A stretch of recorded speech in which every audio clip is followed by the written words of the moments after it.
On a June 29, 2023 episode of Steve Isdahl's How to Hunt podcast, a man named Justin wrote in describing an encounter which I found quite intriguing.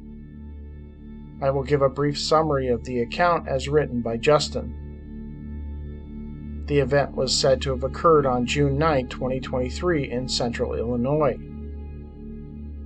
Justin, no last name given, and his 8-year-old daughter were driving east on Illinois Route 16 headed toward Litchfield, Illinois. It was early in the afternoon. They were going to visit a friend. The road they were on was surrounded by forest on both sides with sporadic homes here and there. Large steel Sasquatch ornaments dotted the lawns of some of these homes, a curious detail given the events to follow. On this particular day, we were stopped at a makeshift stoplight they had in place. They've been doing some bridge construction, so this 2-lane road had become one stoplight, allowing traffic to cross the bridge only on one side, and from the one direction at a time. Patiently waiting for our turn, things got weird really fast. As we sat there quietly waiting for the light to turn, I got a strange feeling, and as I'm looking ahead, it felt as though our Jeep was rolling backwards. I had my peripheral vision focused on the stoplight and where it was in relation to the line at the top of my windshield, although I had my foot hard on the brake and I could see that I was not rolling back. The tree lines on both sides of the road looked like they were moving away from us. I can't describe it any better, but it was like some fancy lens work from out of a movie. I shrugged it off to myself as I worked midnights, and I had only slept a few hours before we hit the road. Seconds after I got this feeling, my stomach dropped. My daughter, who had been sitting there quietly most of the drive, turns to me and says, "Pappy, are we rolling backwards?" Talk about feeling like hitting a brick wall. I looked at her and I asked, "Do you see that too?" She described the same thing I had just seen with my own eyes. As well, the trees were moving away from us. I don't know what the heck we saw, but it happened. Could this have been some sort of shift in dimensions? A large portal? I drive this route several times a year and I've never seen anything like this. Justin drove it again a few days later, but experienced nothing. Then, on a July 4, 2023 episode, a woman named Claire wrote in with a similar experience. While traveling on the Trans-Canada Highway, heading toward Camp Belton, New Brunswick, Claire claims that she noticed a traffic sign warning people to slow down, which she automatically did. Apparently there was some construction being done in the area, and so a traffic light had been placed on the shoulder alerting people to the work. I started putting on the brakes long before I reached the line that had been drawn on the pavement right beside the "Stop Here" sign. What happened next still baffles me. Rolling very slowly, I made my way right behind that white line, put my foot firmly on the brake, and slipped into park. Obviously, my car was not moving. I was the only car waiting my turn at the light. All of a sudden, within seconds of my car being at a full stop, I felt as if the tree lines on both sides of the highway were moving away from me very fast. The feeling I had was like being propelled forward at a very high rate of speed. It scared the crap out of me as I thought my car had somehow started moving. I still felt I was being propelled forward. I looked down and saw my foot pressing firmly on the brake. Everything was moving so fast it made me dizzy beyond anything I'd ever felt before. This lasted well over a minute.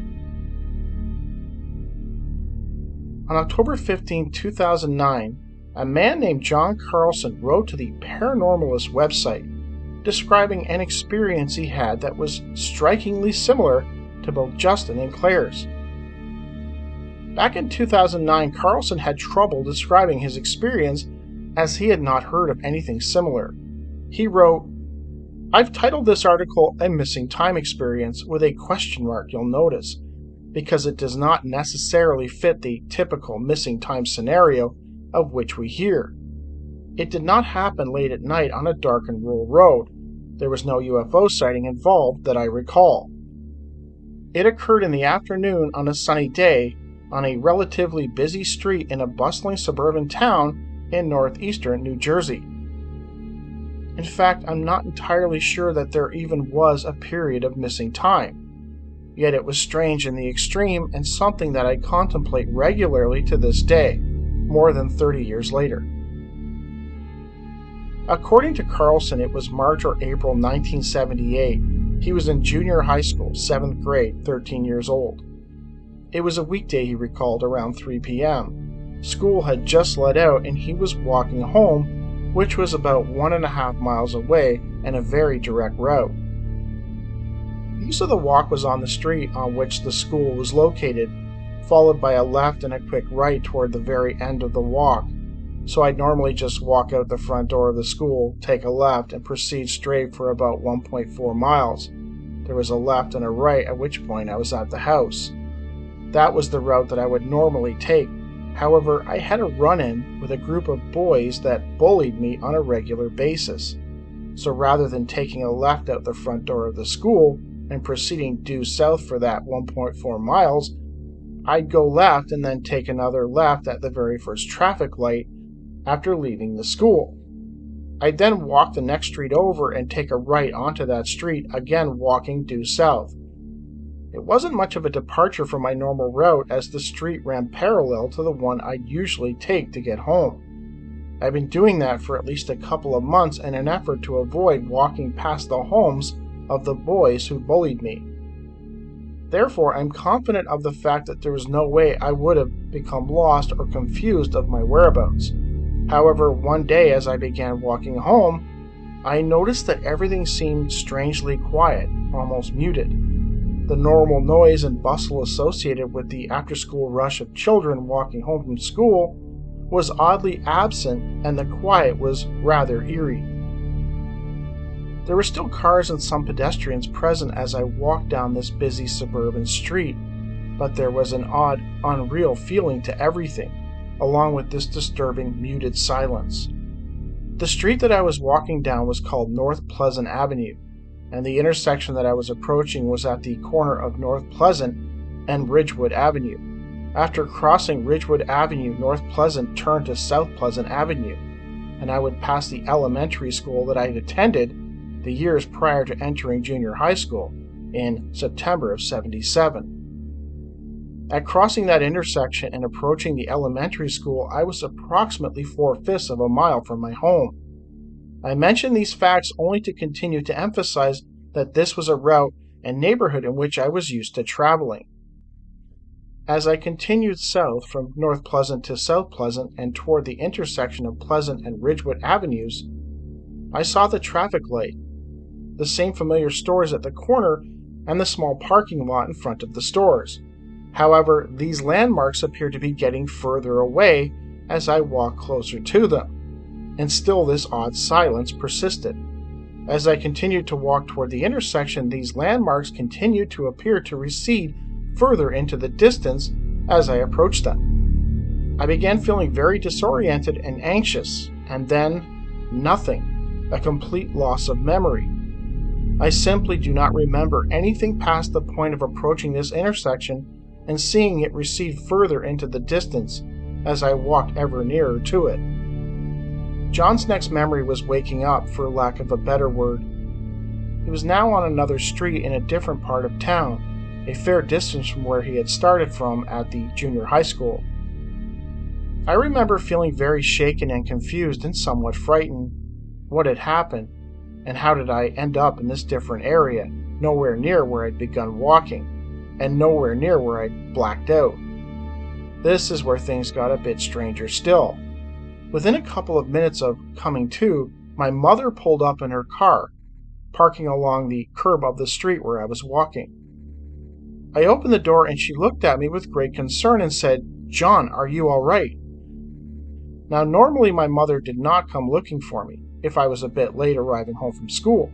Remember, this was the late 70s and parents were decidedly more relaxed about the comings and goings of their children. My mother never picked me up from school unless the weather was very severe or we had some kind of appointment after school. and as long as I was home by dinner, my parents didn't worry or wonder about my whereabouts. If I didn't come straight home, it was assumed that I was at a friend's house or had some kind of after-school activity. The fact that my mother knew exactly where to find me was surprising, and I asked her how she knew where I was. She replied that she was at home doing chores around the house when a voice in her head said, "Get John, he needs you." She of course asked me what had happened, and I told her about the receding intersection, the strange silence, the memory loss, and of waking up to find myself walking in this other part of town.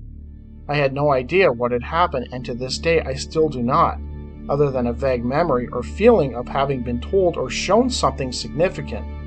Who told or showed me what, and where it happened, I cannot recall, although I feel at some point that I will recall the entire incident.